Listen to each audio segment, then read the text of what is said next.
Vous aimez avoir peur, les enfants? Alors, c'est parti avec Blanche-Neige et les 7 nains.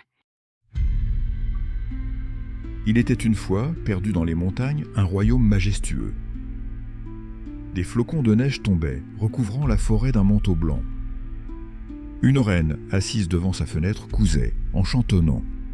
En contemplant ce paysage évoquant la pureté, elle se piqua le doigt avec son aiguille. Et 3 gouttes de sang tombèrent sur la neige immaculée. La couleur rouge sur le blanc était si belle qu'elle pensa. Oh, si seulement j'avais un enfant à la peau blanche comme la neige, aux lèvres rouges comme le sang et aux cheveux noirs comme l'ébène. Peu après, elle mit au monde une petite fille qui était exactement ainsi, et elle l'appela Blanche-Neige. Mais la pauvre reine mourut en la mettant au monde. Comme elle était aimée de tous, elle laissa autour d'elle un grand vide. La pauvre Blanche-Neige ne connut jamais sa maman. Un an plus tard, le roi épousa une autre femme. Elle était belle, mais fière et cruelle. Elle possédait un miroir magique et lui demandait souvent « Miroir, mon beau miroir, dis-moi, qui est la plus belle de tout le pays ?» Et le miroir, qui n'avait pas envie de finir dans une brocante, répondait immanquablement « Madame la reine, vous êtes la plus belle du pays. Personne n'égale votre beauté. » La reine était satisfaite car elle savait que le miroir disait toujours la vérité. Mais Blanche-Neige grandissait et devenait chaque jour plus belle. Un jour, alors que la charmante fillette venait d'avoir 7 ans, la reine interrogea son miroir. « Miroir, mon beau miroir, dis-moi, qui est la plus belle de tout le pays ?» Et le miroir répondit « Madame la reine, vous êtes très belle. Mais Blanche-Neige est 1000 fois plus jolie. » La reine sentit son cœur se serrer de jalousie. De rage, elle voulut briser le miroir. Mais ce dernier l'en dissuada, argumentant que cela portait malheur. Alors, elle ordonna à un chasseur d'emmener Blanche-Neige dans la forêt et de s'en débarrasser. À contre-cœur, il dut accepter car la méchante reine lui avait promis la potence s'il refusait. Mais lorsqu'il voulut lui donner un coup fatal, Blanche-Neige le supplia. « Pitié, laissez-moi la vie sauve. Je m'enfuirai loin d'ici et je ne reviendrai jamais. Je mérite de vivre. Je ne suis qu'une enfant. » Le chasseur, ému par sa beauté et sa candeur, la laissa partir. Il pensa qu'elle se perdrait dans la forêt et n'en reviendrait jamais.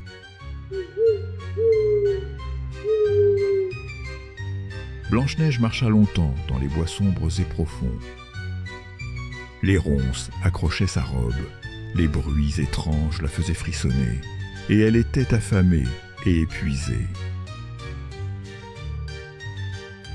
Mais elle était l'amie des animaux, depuis sa plus tendre enfance, elle savait communiquer avec eux et les comprenait. Une belle mésange bleue se posa sur une branche et se mit à chanter pour lui indiquer le chemin à suivre. Rassurée, elle attendit le petit matin pour poursuivre son chemin, toujours plus loin du château et de la méchante reine. Enfin, Blanche-Neige aperçut une petite maison, nichée entre les arbres. À l'intérieur, tout était minuscule mais propre et bien ordonné. Elle découvrit une table joliment dressée, avec plein de bonnes choses à manger. Du pain, de la soupe encore fumante, la promesse d'un repas délicieux. Elle avait tellement faim qu'elle ne put y résister.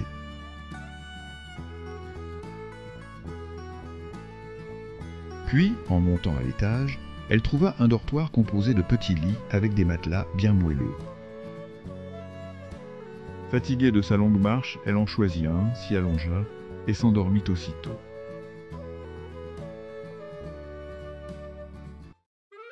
À la nuit tombée, les propriétaires se mirent sur le chemin pour rentrer chez eux. Il s'agissait de 7 adorables nains tout poussiéreux. Ils s'éclairaient de lanternes en chantonnant, et leurs poches débordaient de rubis, de saphirs et d'émeraudes. Ils revenaient de la montagne après une longue journée passée à creuser, piocher, pour extraire des pierres précieuses. En entrant, catastrophe, quelqu'un était venu chez eux. Ils s'étonnèrent. Qui a mangé dans mon assiette? demanda le premier. Qui a bu dans mon gobelet? S'étonna le second. Qui s'est assis sur ma chaise? S'exclama le troisième. Qui a touché ma cuillère? Ajouta le quatrième. Qui a coupé avec mon couteau? S'inquiéta le cinquième.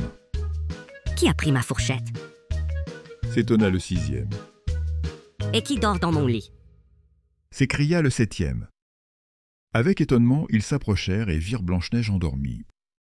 Si belle et si jolie. Devant tant de grâce et d'innocence, ils ne purent que s'attendrir. Le lendemain matin, Blanche-Neige se réveilla, après une bonne nuit de sommeil. Elle raconta aux nains son histoire. Ils furent pris de compassion et lui dirent « Si tu veux, tu peux rester ici et travailler avec nous. »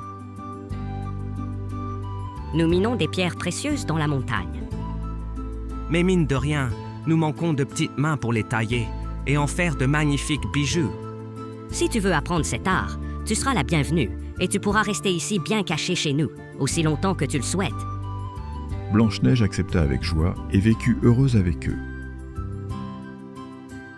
Ces nains étaient de joyeux lurons, toujours prêts à faire la fête et à mettre la bonne ambiance. Ils disaient qu'ils étaient bien trop petits pour être sages. Et ils adoraient inventer des jeux de mots. Moi, je n'ai jamais eu de barbe. Je suis un nain berbe. Moi, j'aime bien jardiner, je suis un nain de jardin. Moi, j'aime bien faire peur. Je suis un inquiétant. Et moi, je dis qu'on a toujours besoin de plus petits que soi. Je suis un indispensable. Moi, je suis un grand rêveur. Je suis un incompris. Moi, je fais des choses extraordinaires. Je suis un incroyable. Moi, je fais des tours de magie. Je peux devenir nain invisible. Blanche-Neige les aimait beaucoup et vivait avec eux les moments les plus joyeux de son existence. Quelques années plus tard, Blanche-Neige était devenue une très jolie jeune femme.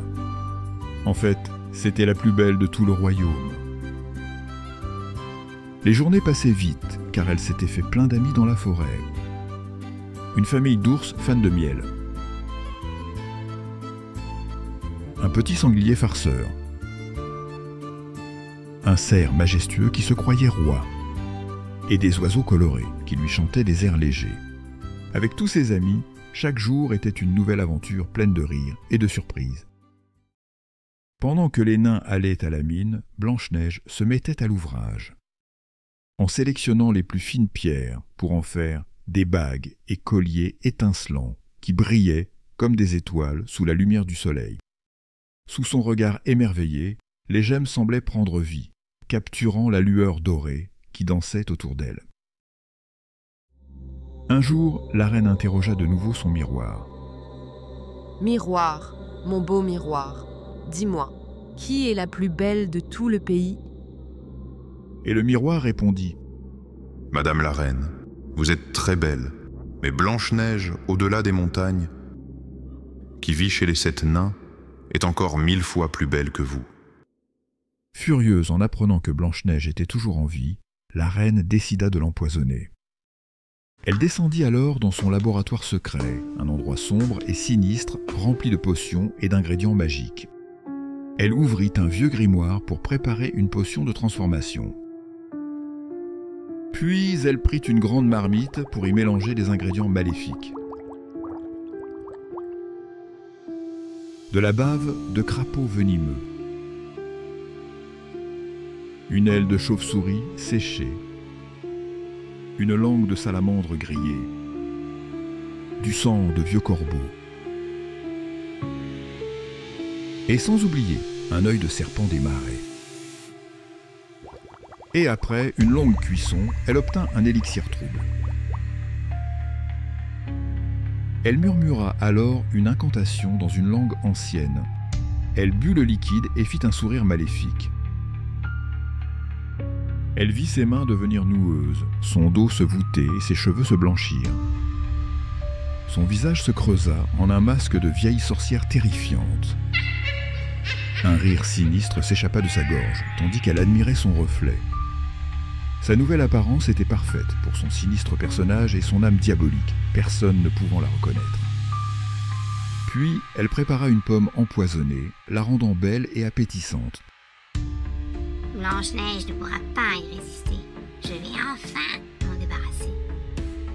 Satisfaite, elle emprunta un chemin sombre dans la forêt, en direction de la maison des nains. Toute la nuit, elle avança pour essayer d'arriver au petit matin, profitant de l'absence des nains pour commettre son méfait. Qui veut mes belles pommes? Elles sont à vendre. Elle frappa alors à la porte. Elles ont l'air délicieuses, Dit Blanche-Neige. Oui, ma chère, goûte donc cette belle pomme rouge. Tu vas te régaler. Je suis désolée, mais je dois refuser. J'ai promis de n'ouvrir la porte à personne.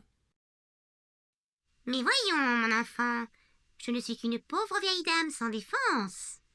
Regarde, mes pommes sont tellement succulentes et sucrées. Tu n'as jamais mangé de pommes aussi bonnes, je te le garantis. Blanche-Neige, confiante, ouvrit alors la porte car elle ne put résister à tant de gourmandise. Elle prit la pomme et mordit dedans, comme on croque la vie, à pleines dents. À peine eut-elle avalé qu'elle s'écroula sur le sol, sans vie. La reine rentra au château persuadée d'être débarrassée de Blanche-Neige pour de bon. Les animaux, inquiets, allèrent prévenir les 7 nains de ce qui venait d'arriver. Ils se précipitèrent pour rentrer et ils trouvèrent Blanche-Neige étendue au sol. Les nains pleurèrent longtemps la perte de leur amie. Mais Blanche-Neige était toujours aussi belle. Ne pouvant se résoudre à l'enterrer, ils lui fabriquèrent un cercueil de verre pour pouvoir la contempler à jamais. Un jour, un prince qui passait par là vit Blanche-Neige dans son cercueil de verre. Elle était si jolie avec sa peau blanche comme la neige, ses lèvres rouges comme le sang et ses cheveux noirs comme l'ébène. Évidemment, il en tomba fou amoureux, comme dans un conte de fées. Laissez-moi emporter ce cercueil, je vous en supplie, dit-il aux 7 nains. Pris de pitié pour ce prince si sincèrement attristé, ils acceptèrent. Tandis que les serviteurs du prince soulevaient le cercueil, ils trébuchèrent, et le cercueil se brisa. Le morceau de la pomme empoisonnée sortit de la gorge de Blanche-Neige, car il y était resté bloqué. Et le poison n'avait pas pu agir comme prévu. Par miracle, Blanche-Neige ouvrit les yeux et, chose extraordinaire, elle revint à la vie. Le prince, fou de joie, lui demanda de l'épouser. Elle accepta, mais avec une petite condition. Il devait promettre d'accueillir ses animaux chez eux et de laisser ses amis, les 7 nains, venir lui rendre visite quand ils le souhaiteraient. Blanche-Neige revêtit la plus belle des robes de mariée. Une robe blanche comme la neige, accompagnée d'un bouquet de roses rouges comme ses lèvres. Et ses cheveux étaient soyeux et noirs comme l'ébène.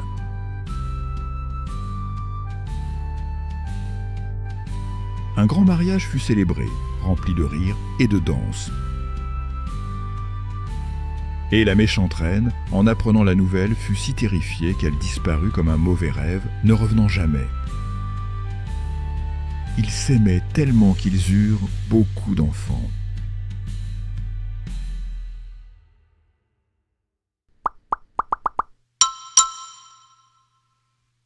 Pour ne rien manquer, pense à t'abonner.